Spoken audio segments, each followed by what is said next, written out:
Bismillahirrahmanirrahim. Assalamualaikum warahmatullahi wabarakatuh.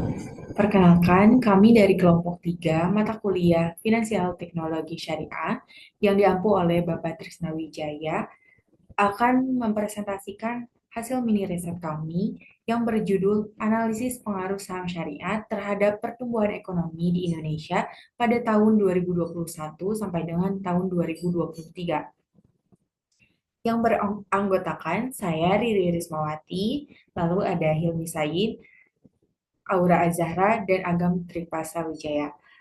Untuk mempersingkat waktu, saya persilakan kepada presenter pertama untuk memaparkan materinya. Kepadanya saya silakan. Baik, terima kasih kepada moderator. Yang pertama ada saham syariah. Saham syariah adalah sertifikat yang menunjukkan bukti kepemilikan suatu perusahaan yang diterbitkan oleh emiten yang kegiatan usaha maupun cara pengelolaannya tidak bertentangan dengan prinsip-prinsip syariah. Saham merupakan surat berharga yang menjelaskan pernyataan modal ke dalam suatu perusahaan. Dalam prinsip syariah, pernyataan modal dilakukan pada perusahaan-perusahaan yang tidak melanggar prinsip syariah seperti riba, perjudian, atau memproduksi barang yang diharamkan. Pernyataan modal dalam bentuk saham tersebut dapat dilakukan berdasarkan akad musyarakah dan mudharabah. Lanjut lalu pertumbuhan ekonomi. Pertumbuhan ekonomi dapat diartikan sebagai pertambahan output atau pertumbuhan pendapatan nasional dalam kurun waktu yang tertentu. Contohnya dalam periode 1 tahun, menurut Kuznets, pertumbuhan ekonomi adalah kenaikan kapasitas jangka panjang dalam kemampuan suatu negara untuk menyediakan semakin banyak jenis barang-barang ekonomi kepada penduduknya. Iskandar juga menyatakan bahwa pertumbuhan ekonomi adalah kepemilikan pendapatan nasional secara berarti atau dengan meningkatnya pendapatan per kapita dalam suatu periode perhitungan tertentu.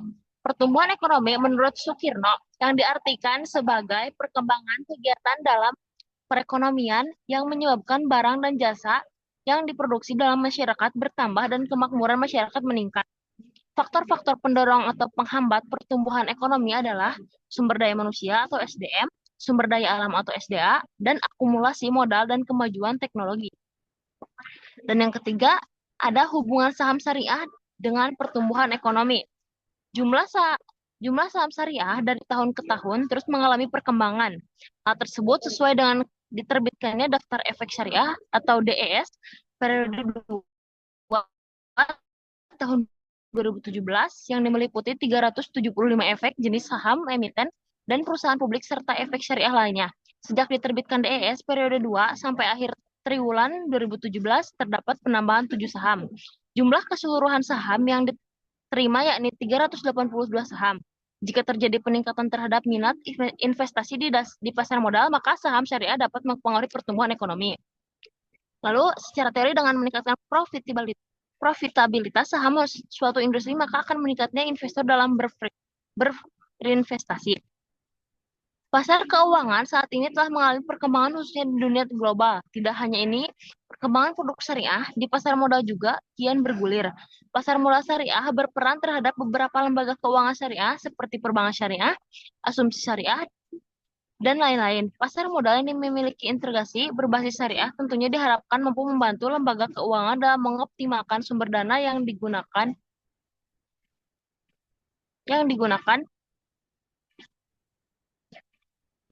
keuangan dalam mengoptimalkan sumber dana yang digunakan sesuai dengan prinsip-prinsip syariah dengan tetap menjaga keseimbangan antara tingkat keuntungan yang didapatkan serta likuiditasnya.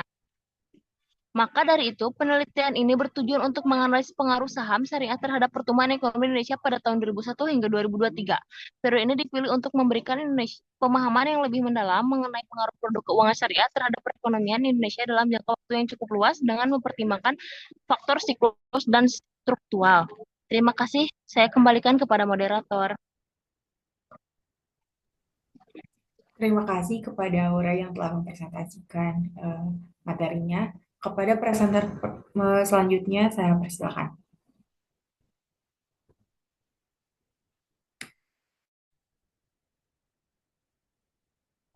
Oke, Terima kasih pada moderator telah mengizinkan saya, khususnya saya berbagi uji asumsi klasik.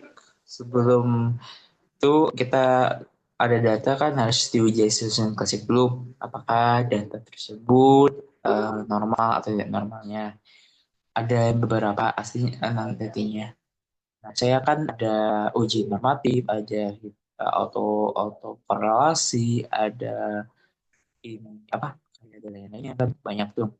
Nah, saya akan menjelaskan salah satunya itu ada uji normatif. Berdasarkan hasil uji normatif dengan menggunakan uji komprehensif di atas atau diketahui bahwa nilai signifikannya itu sekitar 0,2 atau lebih dari 0,5. Jadi dapat dilihat ya di situ ini di situ kurang dari 0, atau lebih besar dari 0,25 atau 12%. Ya, total yang asumsi signifikannya sekitar 0,2 tuh. Nah, bisa diasumsikan di hasil tersebut kan lebih dari 0,25, dapat bahwa data residual dalam penelitian ini terdistribusi secara normal. Artinya data itu normal secara uji normatif ya. Itu uji normatif. Oke, moderator boleh di next.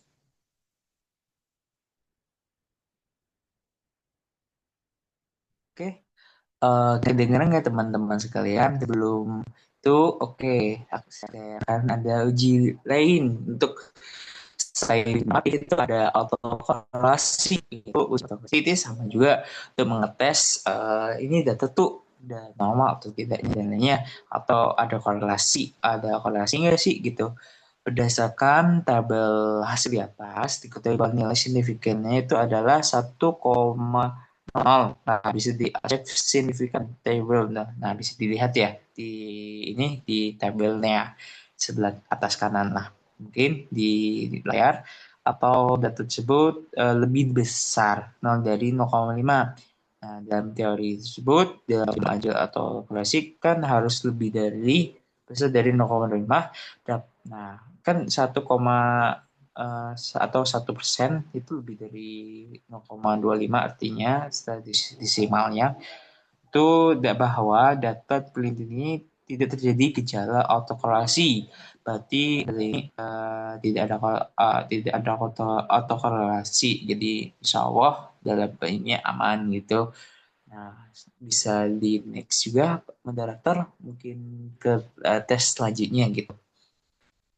Oke, nah kan kita udah ini ya udah ada uji uji normatif, uji autokorelasi. Nah, di uji selanjutnya itu ada uji multikolinialitas atau uji berdasarkan uji FIF sebenarnya.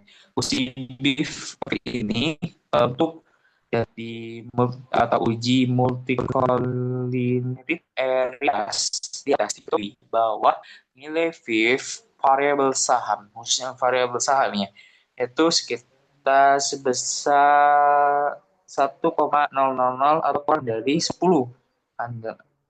Maksudnya kurang dari 10 tuh kalau dalam ininya, dalam teorinya itu misalkan kurang 10 itu signifikan gitu, signifikan. Karena dilihat dia double fin. Nah, dalam disimpulkan bahwa saya ya khusus saya tidak penelitian ini tidak terjadi multikolinialitas dalam datanya. Otomatis dalam ini uji optimalitas ini aman gitu. Nah, kita menarik dari awal lagi, jadi uji normatif, uji autokorelasi, uji multikolinitas atau uji FIF tidak ada bermanfaat tersebut. Oke, untuk dilanjutkan uji selanjutnya gitu. Mungkin sekian dari saya, dari Hilmi saya. Mohon maaf misalnya ada kekurangannya, bisa diberikan kepada moderator sekalian.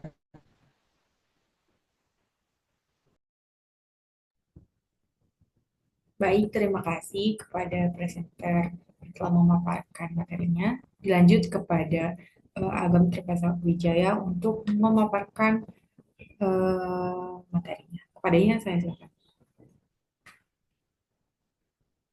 Oke, baik moderator atas waktunya. Izinkan saya melanjutkan penjelasan dari Hilmi Said barusan ya.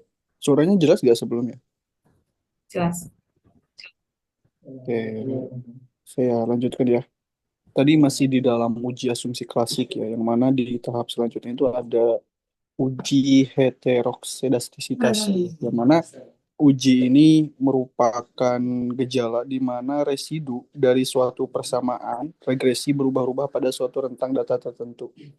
Nah, uji heteroskedastisitas ini digunakan untuk melihat dan juga menguji apakah di dalam variabel terdapat varians yang bernilai berbeda antara residual pengamanan satu dan lainnya dalam model regresi.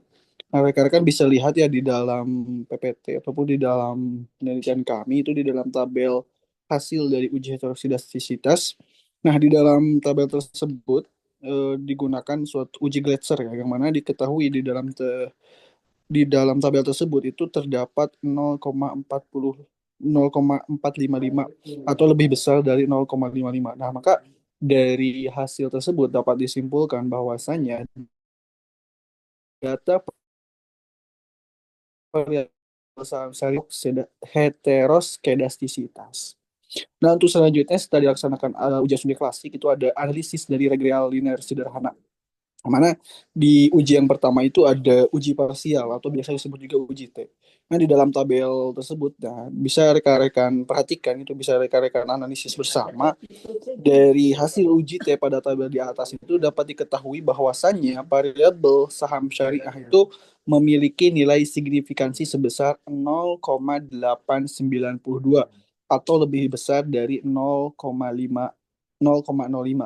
Jadi, dapat disimpulkan bahwasannya variabel dari saham syariah secara parsial tidak berpengaruh signifikan terhadap variabel pertumbuhan ekonomi. Lalu selanjutnya ada koefisien determinasi. Next, moderator tolong. Nah, di dalam tabel hasil dari uji koefisien determinasi, itu bisa kita perhatikan sama ya sama rekan-rekan. Nah, itu koefisien determinasi. Itu ada R square, ada R. Nah, bisa diperhatikan terlebih dahulu. Nah, dari tabel tersebut, hasil uji di atas itu dapat diketahui bahwasannya nilai R square yaitu sebesar 0,002. Yang artinya pengaruh variabel independen terhadap variabel dependen adalah 0,2%. Jadi pengaruh saham syariah terhadap pertumbuhan ekonomi hanya 0,2%. Sedangkan sisanya yaitu sebesar 99,8% dipengaruhi oleh variabel lain di luar penelitian. Itu uji analisis real sederhana, itu ada uji parsial atau uji T dan juga ada koefisien determinasi. Mungkin sedikit dari yang saya laksanakan. Terima kasih, saya kembalikan kepada moderator. Baik, terima kasih kepada Agam yang telah menjelaskan materinya. Dilanjut dengan pembahasan rekapan dari pembahasan yang sudah dibahas oleh teman-teman saya yang akan dijelaskan oleh saya sendiri mengenai pengaruh saham syariah terhadap pertumbuhan ekonomi. Nah, dapat diketahui berdasarkan hasil pengujian data pada tabel uji T di atas menunjukkan bahwa saham syariah memiliki nilai signifikansi sebesar 0,892. Nilai signifikansi tersebut memiliki nilai lebih besar dari 0,0,5. Maka dapat diartikan bahwa dalam hasil uji dalam penelitian ini menunjukkan bahwa saham syariah tidak berpengaruh signifikan terhadap pertumbuhan ekonomi. Hal tersebut diperkuat dengan penelitian yang dilakukan oleh Nur Fitria dan Fatoni yang menyatakan bahwa secara parsial variabel saham syariah tidak berpengaruh secara signifikan terhadap pertumbuhan ekonomi. Berdasarkan penelitian yang dilakukan juga oleh Rojek dan Kartini, menyatakan bahwa saham syariah tidak berpengaruh signifikan terhadap pertumbuhan ekonomi. Faktor yang mempengaruhi saham syariah tidak berpengaruh signifikan terhadap pertumbuhan ekonomi pada penelitian tersebut, yaitu karena menurunnya harga saham yang mana hal tersebut akan mempengaruhi pendapatan saham syariah. Hasil penelitian tersebut juga mengindikasikan adanya hubungan terbalik antara variabel saham syariah dan pertumbuhan ekonomi, yang mana besar kemungkinan variabel pertumbuhan ekonomi lah yang mempengaruhi harga saham syariah. Begitu juga dengan penelitian yang dilakukan oleh Irawan dan Siregar menunjukkan variabel indeks saham syariah tidak berpengaruh terhadap produk domestik bruto atau PDB atau pertumbuhan ekonomi. Penelitian Sukmayadi dan Zaman juga menunjukkan bahwa saham syariah berpengaruh positif tidak signifikan terhadap pertumbuhan ekonomi. Selaras dengan penelitian Cahyani yang menjelaskan bahwa saham syariah secara parsial berpengaruh negatif dan tidak signifikan terhadap pertumbuhan ekonomi. Dalam penelitiannya, hal tersebut diartikan bahwa setiap saham syariah mengalami kenaikan, justru pertumbuhan ekonomi mengalami penurunan. Saham syariah memiliki risiko yang bisa saja terjadi dalam berinvestasi, yaitu seperti risiko inflasi dan fluktuasi. Risiko itulah yang dapat mempengaruhi nilai saham syariah. Nur Nur Afiati dalam penelitiannya menjelaskan bahwa saham syariah berkontribusi positif tapi tidak signifikan terhadap pertumbuhan ekonomi di Indonesia, khususnya pada tahun 2003 sampai 2017. Hal tersebut disebabkan adanya penurunan pertumbuhan saham syariah di Indonesia, utamanya di tahun 2008, karena terjadi krisis ekonomi yang menyebabkan adanya perubahan harga saham, dan hal tersebut mempengaruhi pendapatan saham syariah. Oke. Mungkin presentasi dari semua presenter sudah dipaparkan.